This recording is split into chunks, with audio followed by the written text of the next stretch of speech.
Luis, stand by.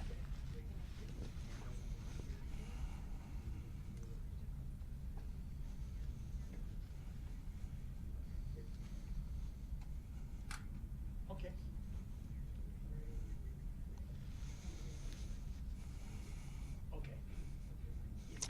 Yeah, good morning, Kaylee. We are learning that an arrest has been made. Sources tell us that arrest was someone connected to Hacienda Healthcare.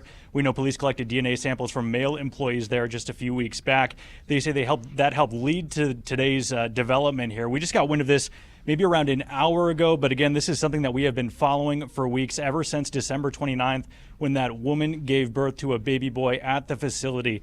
Now, police say this is an important update today. They say Mayor Thelda Williams will be speaking along with Police Chief Jerry Williams.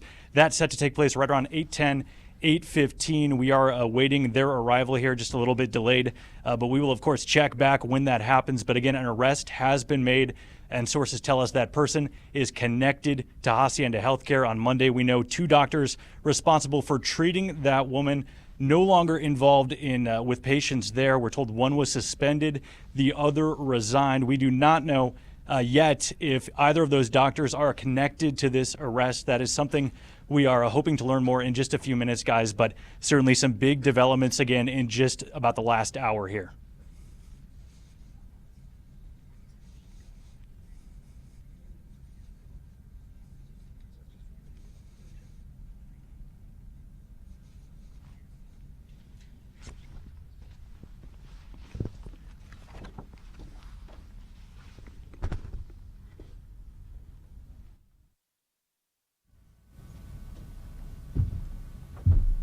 Mic check, mic check. Can you hear me?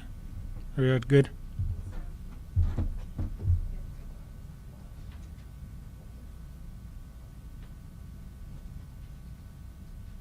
Y'all know we're running a little bit late because your son is doing. Okay?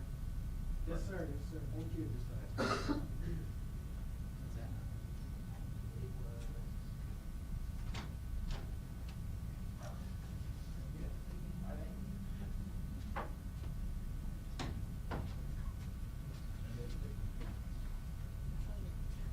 You ready to go, Chief? Just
Anybody need a mic check or white balance?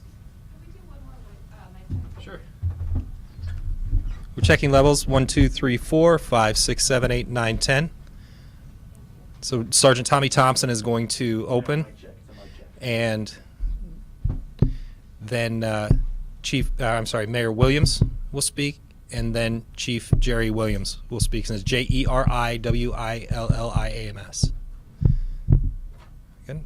Mic check. Check. Hey, Vic, you there?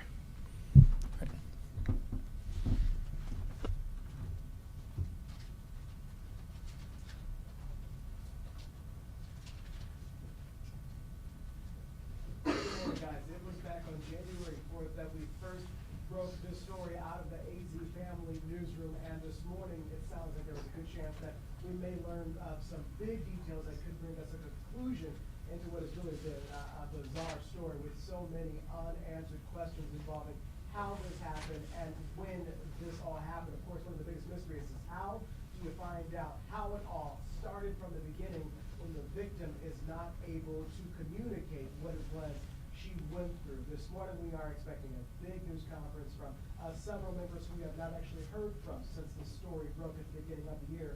And this morning, it'll be Mayor Williams as well as Chief Williams, who will be up on the podium behind us, giving us an What's update going on on? what police are calling an important development on. No, that was a the mic check. Hacienda It's happening at Healthcare case. 8:15. Of course, this is really the first time Thanks. we have heard from them. We had heard from Rick Romley as he was brought on to represent the Hacienda Healthcare facility and their internal investigation. At that time, he didn't have any new information for us. He was just brought on to that case. We asked him then what police and what he was saying would be an independent investigator would be able to look at. And some of the things we know they were first interested in were the security cameras as well as records of who was coming in and out of the building. So what exactly the police will be telling us here in the next 10 minutes, we don't know, but we do know that they are very anxious to have this out there this morning, as for the first time since this broke on the 4th, we are getting some big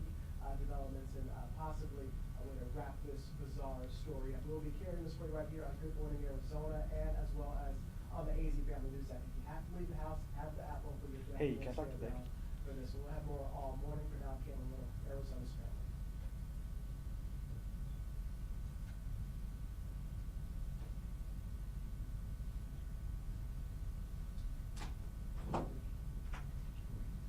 Hey, Diane. Hey, so they told us it's gonna be a little delayed.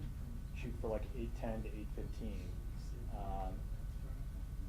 Like between 8:10 and 8:15, something in that time range. They're waiting on somebody else to show up. Yep. Thanks, bud.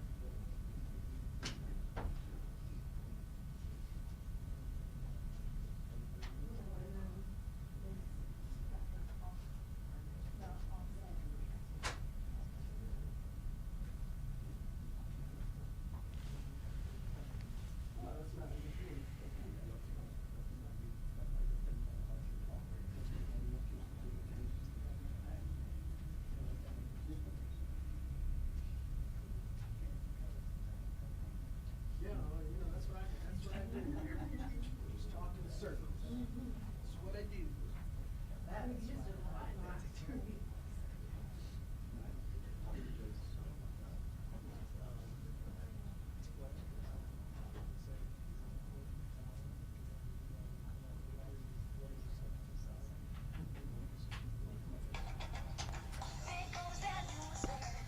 Hey, what's going on?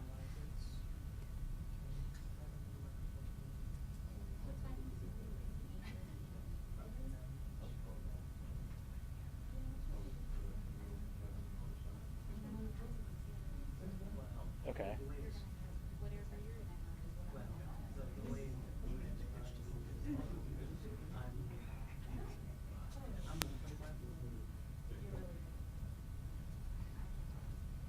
Okay, and I just told Diane, they said they're waiting on, yes, something in that range, so I'll call you right when we see you. Okay.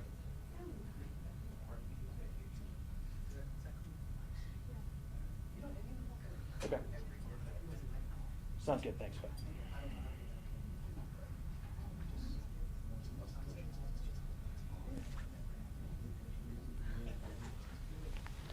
I mean, literally, the only person that has done nothing with this story. Because of that.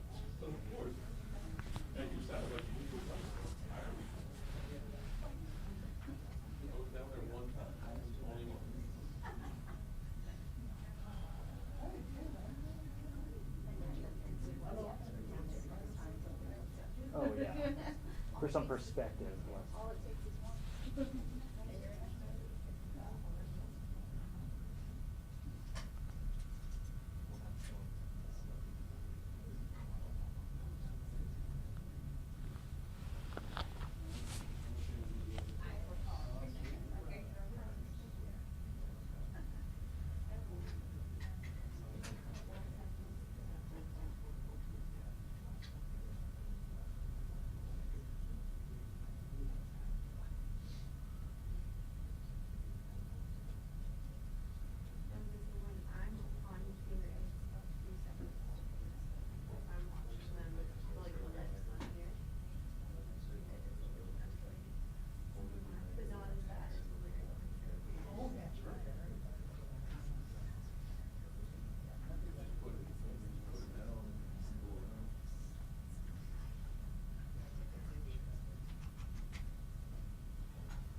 know.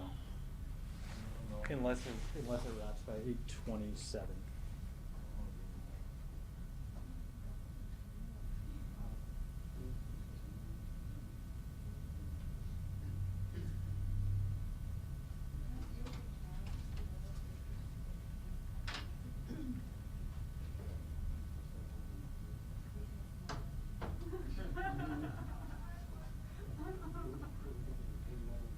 Anybody need the restroom?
He said not before 8:10. It could be 8:15, but I just said not before 8:10. So it could be 8:15. That wasn't a definitive test.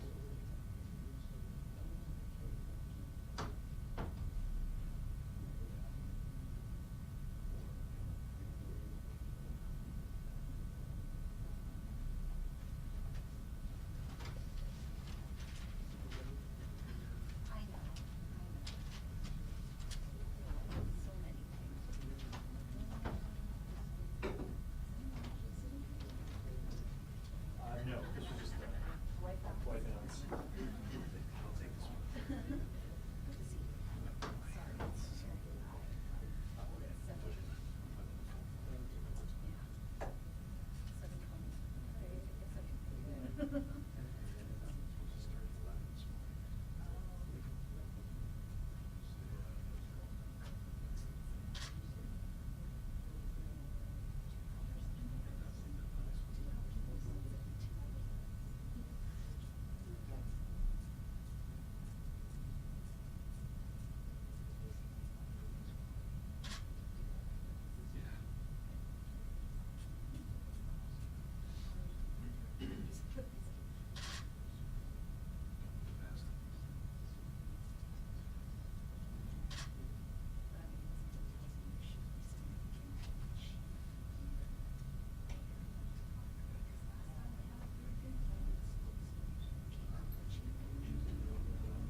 Good, still standing by.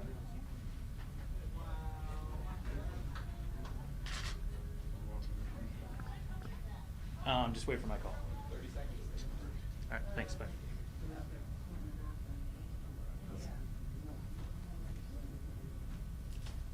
30 seconds. 30-second warnings, folks, 30-second warning. 30 seconds. 30 seconds. 30 seconds. 30-second warning, 30-second warning.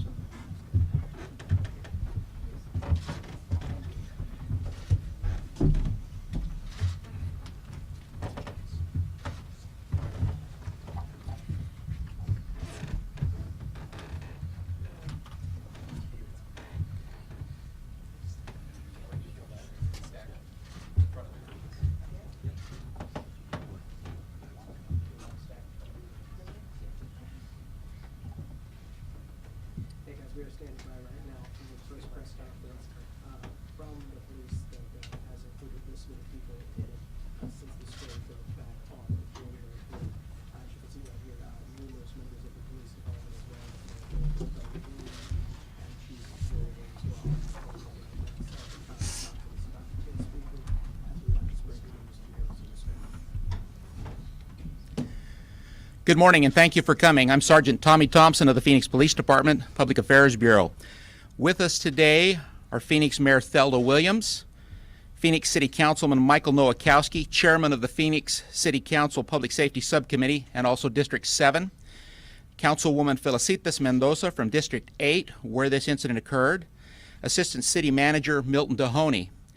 In addition, we have Phoenix Police Chief Jerry Williams with her executive staff, Assistant Chiefs Mike Kurtenbach, Assistant Chief John Collins, Assistant Chief Mary Roberts, Assistant Chief Sandra Renteria, Assistant Chief Jim Burgett, and Assistant Chief Louis Tovar. In addition, we have the Commander, Christina Gonzalez from the Family Investigations Bureau, which has been in charge of this investigation. In addition, we have Miss Jody Wolf, who is the administrator of the Phoenix Police Department Crime Laboratory. We also have Commander Grady Carlson, commander of the Tactical Support Bureau. In addition, we're fortunate to have the sergeant, the lieutenant, as well as the two investigators who have been the lead on the investigation that we're going to talk about. First, we will hear from our mayor, Mayor Thelda Williams from the city of Phoenix, and then she will be followed by Chief Jerry Williams. Thank you. Good morning, everyone. Thank you for coming. We are very proud of our police department. They have spent endless hours investigating this heinous crime, and I am very pleased to announce that an arrest has been made. I know that a lot of people were involved. I know our officers took this crime to heart. This is a facility that you should be safe in, and someone wasn't. And I really want to thank them for all the hours, the hard work, and their dedication to making this case be solved and keep us safe. Chief Williams, would you like to give Chief? I would, Mayor. When I said Chief Williams, it threw me for a second. Right. Because everyone thinks we're related, Mayor. So good morning to everyone, and thank you to Mayor Williams, as well as to those people who are standing with me and next to me. I stand here today to announce to the community that the hard work and dedication demonstrated by the members of this Phoenix Police Department has resulted in the arrest of the person whom we believe committed this unspeakable act when he sexually assaulted one of our most vulnerable members of our community. As you know, this matter came to our attention of the Phoenix Police Department on Saturday, December 29th, when we received a 911 call of a baby in distress. Most of you have listened to that 911 tape. We responded to the scene and began the process of doing what I continually say that the men and women of this department do each and every day, that we're sworn to protect. From the minute we first became aware of this crime, a sexual assault, we have worked virtually nonstop every day, every night, 7 days a week, trying to solve and resolve this case. The investigation was and still is the highest priority for our department. Through a combination of good old-fashioned police work, combing through evidence, talking to people, following up on information, combined with the marvels of DNA technology, we are able to identify and develop probable cause to arrest the suspect. And at this time, I am announcing the arrest of the suspect we believe who is responsible. He is 36-year-old Nathan Sutherland. Sutherland is a licensed practical nurse who was responsible for providing care to the victim during this time the sexual assault occurred. Sutherland is being booked as we speak into the Maricopa County Jail, where he will be charged with 1 count of sexual assault and 1 count of vulnerable adult abuse in connection with this crime. I want to purposely recognize and thank the men and women of the Phoenix Police Crime Lab, the Family Investigations Bureau, as well as the Fugitive Apprehension, Investigation, and Street Crimes Detail. Without your tireless work and effort, this would not be possible, and I wouldn't be standing here today. This, again, is a testament to the drive and compassion that the employees of the Phoenix Police Department have for our community. We owed this arrest to the victim. We owed this arrest to the newest member of our community, that innocent baby. So with that, if I can entertain a few questions, and then I'll turn it over to Sergeant Tommy Thompson. Chief, how did you come to the conclusion that it was Mr. Sutherland? So again, old-fashioned police work, talking to people in DNA technology, and just literally combing through details of information is how we were able to form probable cause for this arrest. Was Mr. Sutherland currently charged with or caring for this victim, or was it several months ago that he was caring for her? So I will need to have Sergeant Thompson answer that, but we do know that Sutherland was employed at Hacienda. Currently. What DNA database was the match made on? I will need to have Sergeant Thompson talk about that. Has this individual worked in other facilities like this, whether they're disability or elderly? So we will have Sergeant Thompson talk about that too. So we're just here again to announce the details and just the fact that this horrible crime happened was beyond reproach. And when we all heard about it, we were extremely concerned about it, and we knew it was going to be our top priority. So any investigative details, I'm going to leave that to Sergeant Thompson. But I am proud of the work that the men and women of this police department do each and every day, day in and day out. We're very blessed to have the folks that we have. Chief, let me ask you before we get to investigative questions, how many members of law enforcement worked on this case? And in your time in law enforcement, have you ever seen anything like this? So we've not, in my 30 years in law enforcement, have not seen that. We've had hundreds of people working with the police department. So we talked a little bit about it. We have the Family Investigations Bureau, the Crime Lab, the Fugitive Apprehension Detail, Patrol, administrative staff, you name it. We've all been all in on this.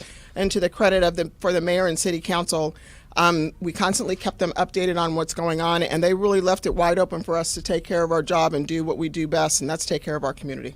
A few weeks ago, Hacienda had brought out Rick Romley to do an internal investigation of their own happenings inside of Hacienda. And a lot of people were a little bit skeptical if they were going to cooperate. How helpful, or if at all, was Hacienda with this investigation? So I will leave that to the investigators, but suffice to say we made an arrest.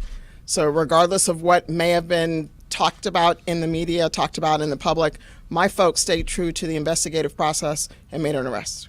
So with that, I'm going to turn it over to Tommy Thompson that's going to answer any more questions so we can exit. Thank you.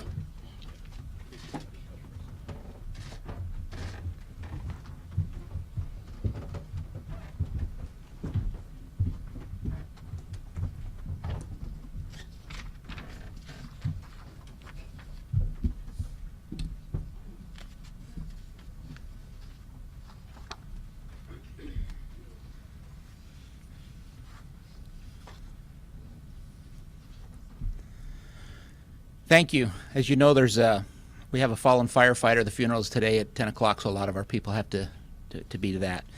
Let me just say that you all became aware of this investigation when we held a press conference about 10 or 14 days ago to give you the information.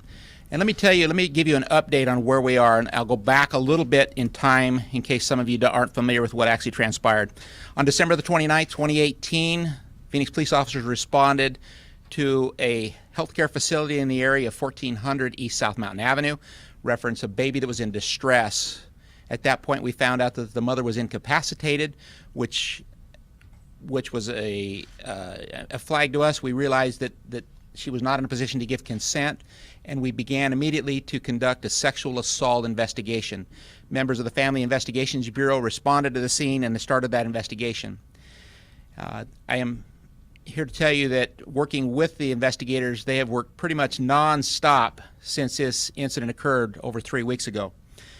Now, through the course of their investigations, detectives authored and served search warrants to obtain records to identify individuals who may have had access to the victim in this case.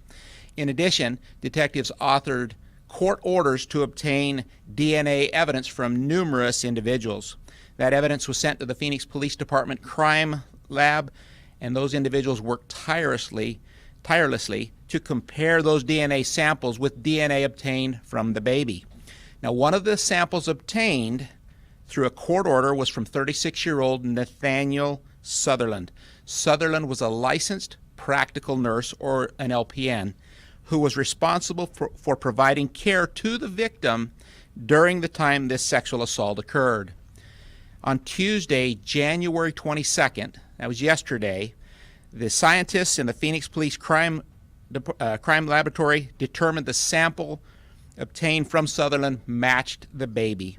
Shortly after that determination, Sutherland was taken into custody by officers from the Phoenix Police Department Fugitive Apprehension Investigations Detail and taken to Phoenix Police Headquarters for processing.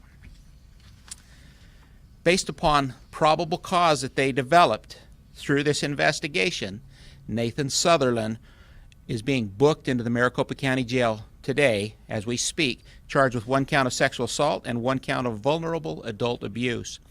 Now, let me just say that this case is still ongoing. We're still gathering information, and investigators are encouraging anyone who may have information about this incident to contact the Phoenix Police Department. They can call the Violent Crimes Bureau at 602-262-6141, or of course our partner Silent Witness, which is 480-WITNESS. For Spanish, it's 480-TESTIGO. Now, I'm sure you have questions. Tell me, how did the process go with the DNA sampling? So obviously, it sounds like this guy, he is an employee, and you guys went and DNA sampled everyone, or all the males? What was that process? So, as I told you on the initial press conference, this is a long process to obtain information. So we started working inward, working outward, and that involving people who were employed at that facility. So one of the individuals that came to our attention was Mr. Sutherland. So as we went through that process, he was detained yesterday and brought into the Phoenix Police Department headquarters for processing. And based upon a court order, we were able to obtain DNA samples, DNA evidence from him, which was compared to that of the baby. And that's when the crime laboratory scientists confirmed that in fact, that he was the suspect in this case. You mentioned that he was brought to your attention. How? Did people maybe point out maybe something happened? Through the course of the investigation, he was an individual that was identified as a person who possibly had access to the victim in this case. Was he currently caring for the victim? When the incident occurred, he was responsible for care of that victim. Are you looking into whether he may have assaulted this victim multiple times or any other patient at the facility? Again, this investigation is ongoing. That would be one of our concerns, is were there other victims or how many times this occurred. We may not know how many times this occurred.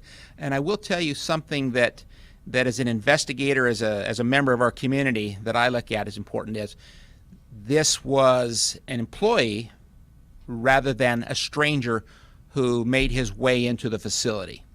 This individual had access and actually was employed there. Was he arrested at the facility or at his home? Was he currently working at the time that we detained him? It's my understanding that he was not working at the time that we contacted him and obtained that evidence. But I don't know for certain if he's still at that facility. I think he's still employed there, or was. Do you think he was acting alone? We have no indications that there were other people involved, but again, this is an ongoing investigation. To be clear, 2 DNA samples You know, I don't know the specific number. I don't know that yesterday was the first day we obtained samples from him. Do you know if he has worked at other facilities like this one in the past? I don't know his work history. And again, we're reaching out to the community to have anyone that has information to contact us so that we can follow up. Again, still an ongoing investigation. Why did it take so long to obtain the DNA sample? I know you had to go through the proper court orders and all of that, but were you getting samples from other people? Was he not high on the list? Why did it take so long? We were continuing through the process, and again, it's a significant amount of time required to identify people who were employed by the facility, to then contact those people, to bring them in to obtain DNA samples from them. So it's quite a process. That sample, I mean, he gave it willingly, or was there, any type of discussion on his end where he was refusing, knowing that he would be caught? The information I have is that he gave the sample after after he found out that we did have a court order compelling him to provide that evidence. So you mentioned that you found Mr. Sutherland because he was around, he worked with the patient around the time that she may have gotten pregnant. When was that? Well, we think this baby was full term or very close to it. So if you just backtrack, Cameron, backwards 9 months from December the 29th, we believe it occurred during that time that he was working there. Is Mr. Sutherland being cooperative? I mean, after he was arrested, did he make any statements about this? Mr. Sutherland invoked his Fifth Amendment rights and did not participate in an interview. What is the spelling of his name? I will have that. Let me point that out. I'll put out a press advisory. I'm just waiting for the booking number so that you can get a booking photo of him. But his first name is spelled Nathan, Nathan. Sutherland is Sutherland. Sutherland. Nathan Sutherland. And he's 36 years of age. Any other patients were assaulted at the facility? I'm sorry, please. Are you investigating whether any other patients at the facility were also victims? If that information comes to our attention, then we will pursue that. Some of the things that you ask, and it's been interesting as we've gone through this process. We've had a number of opinions, a number of ideas that have come to our organization. One of the things to keep in mind, we're leaving that to the individuals, the family, the caretakers to determine what other testing, but we're prepared to take this investigation wherever it goes.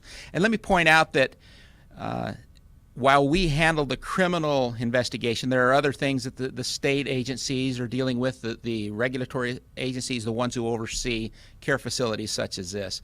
And I will also tell you a question that has been asked to me several times is, were there any other agencies brought in to assist us? Let me say that our federal partners from the start have offered their assistance should we need it. At this point, we haven't needed it. But again, as I've said from the start, if we develop any other information, we are prepared as the Phoenix Police Department to follow those leads, to follow those investigations, and follow this investigation wherever it ultimately takes us. Did the suspect have a background check? I don't have his information. Keep in mind he was an LPN, a licensed practical nurse, and there's some fairly strict regulations and laws on criminal activity and maintaining that certification. How cooperative, if at all, was Hacienda Healthcare throughout this process? I don't know specifically, but I'm led to believe that the detectives were able to obtain the information that they needed. Again, we use search warrants, we use court orders, because that, as we go down through the prosecutorial system, as we go through the adjudication process, those search warrants, those court orders become important. So we use those, and that relieves a lot of the responsibility from the facility because they have to do it under the order of a judge. What's left in the investigation then? We have an arrest, but I imagine it's not over. We still have to go deeper into it, how and why this would even occur. Again, we're dealing with a large investigation. We told you it was yesterday that we were able to finally get to this individual to go through the testing process. An investigation is accompanied by many, many, many hours of writing reports and putting those in order. So again, we still have evidence to go through.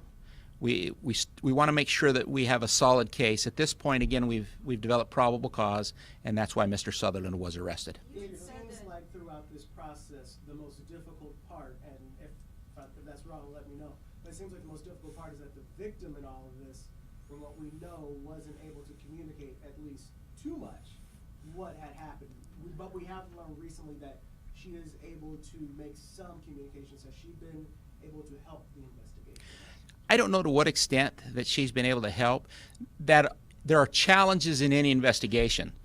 Certainly that was a challenge. Just the sheer size, the scope, the magnitude of this investigation was in and of itself a challenge for us. Do you know in his position how many patients he cared for at the facility? Did he go around the entire facility?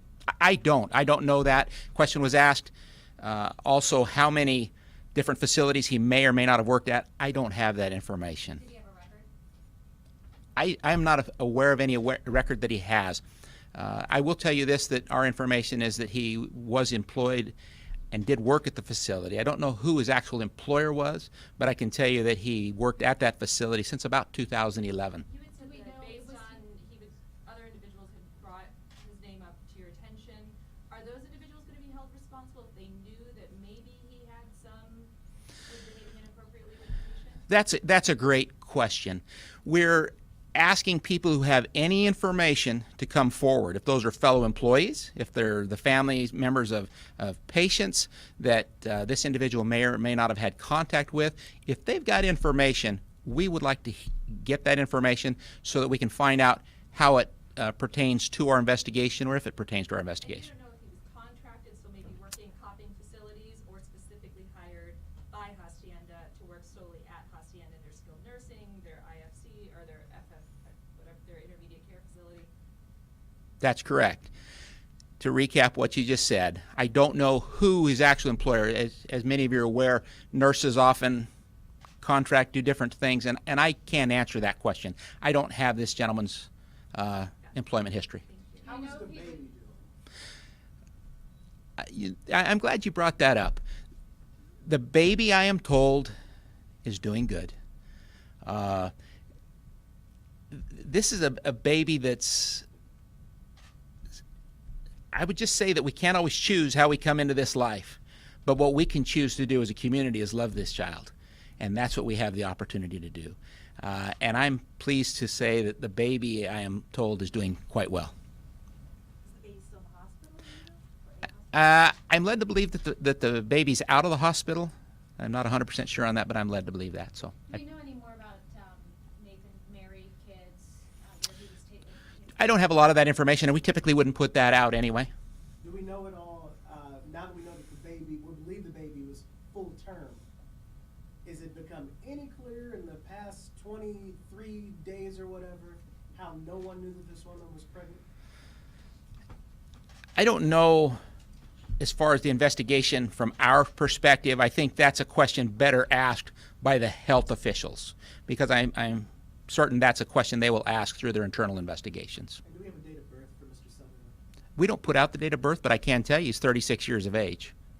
Can you say anything about the history of Mr. Sutherland's interactions with the victim? Like, was he typically alone with her?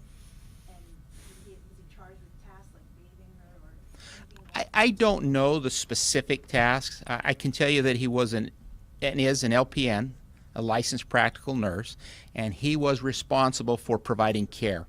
What that care consisted of, I don't have that information. And if he was caring for her up until the birth? I don't have that information, but I can tell you that during the period when we believe this incident occurred, the sexual assault occurred, we believe that he was the LPN, at least part of the time, responsible for her care. Sexual assault and vulnerable adult abuse, 1 count each. Do you have a middle name? I don't have a middle name. That's the information I was given. Long-term care facilities being investigated? I'm sorry, what? Any other care facilities being investigated? We were looking at this as a sexual assault. That was the extent of our investigation. You'll have to talk to some of the state agencies to find out, are they looking into any others? We don't know. Were any public tips that came in the last press conference, did they help you? That's a great question. Keep in mind, we ask people to call silent witness. When we receive a tip from silent witness, we can't acknowledge that it came. So I'm not saying that he came, but I'm just letting you know when we receive tips, we guard that anonymity, which has been protected in the court system. So I'm just going to say that we're grateful for information that we have received, and we're asking the community if they have any more information to provide that for us. And he was actively working there until yesterday? My understanding is he was still employed at that facility. Can you go over the timeline of the last couple days one more time since it came to your attention first and then So served a court order asking you to do this? So let me just real quick hit that. Obviously, this incident occurred on the 29th of December, 2018. We began working. We served search warrants to make sure that we identified employees that had been working there, as well as anyone that we could identify who possibly had contact with the victim. As they were going through that process, yesterday, Mr. Sutherland was brought in under the order of a court order. He provided a DNA sample. That DNA sample was tested. And I will tell you this, that because we were going through that process, it was later in the afternoon that we went back and recontacted him, took him into custody, and then he's been going through interviews or processing with the detectives, and then today, as we speak, he's currently being booked into the Maricopa County Jail. So after the DNA sample was tested, did he leave and then he had to go? That is Okay. that is correct. And was he the one and only to have his DNA tested? No, Others there have been others. Again, this is an ongoing process. So he was not the first? I think that's fair to say. Yes. And it was only males DNA tested? Well, Cameron, in this case, yes, it was only males that were tested in a sexual assault. Was he arrested at his house or? I don't know specifically where he was arrested, but I'm told it was not at the facility. Okay. What do you have to say to families of people at Hacienda? Can they breathe a sigh of relief because the investigation is ongoing? Still have Well, again, this investigation is ongoing. We are pleased that we were able to identify a suspect, and as I said earlier, we're pleased to find out that it was not a stranger who had access there, and that's again an ongoing investigation where we want to determine, we want to be able to determine if if there's where this investigation takes us. And this might be kind of a stupid question, but that was just a quick match that you guys were able, you took it to the lab yesterday, and by what it seemed like a couple hours later, you had that match. It was a little longer than that. It took quite a portion of the day, and it was checked, rechecked, triple checked, quadruple checked. But the same day you got the sample, it was confirmed. That is correct. That's fair. Any other questions? Thank you. Appreciate your time. Thank you for being here.